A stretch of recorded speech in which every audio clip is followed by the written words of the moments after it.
Hello friends, তো দেখো আজ রাতে আমাদের হবে মাটন। তো দেখো এখানে আমি মাটনটা ঢেলে নিলাম, নিয়ে এবার ভালো করে ধুয়ে নেব। তারপরে মাটনটা সুন্দর করে ধুয়ে নেব, নিয়ে প্রেশার কুকারে নুন হলুদ দিয়ে আমি এটা সিদ্ধ করতে বসিয়ে দেবো। 4-5টা সিটি পড়লেই আমার হয়ে যাবে। তারপরে দেখো আমি মাংসের জন্য আলু কেটে নিয়েছি, পেঁয়াজ কেটে নিয়েছি। এখানে আলুটা লাল লাল করে ভাজা হয়ে গেছে।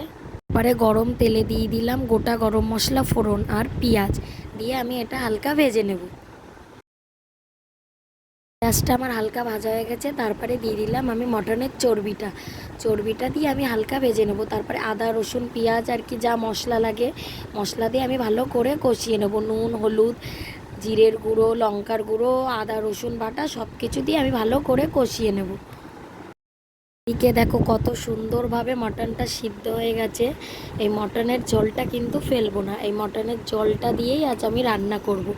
এই দেখো এখান থেকে হাতা করে ছেঁকে ছেঁকে আমি মটনটা আমি সবটা উঠিয়ে নিয়ে ভালো করে কষিয়ে নিয়েছি।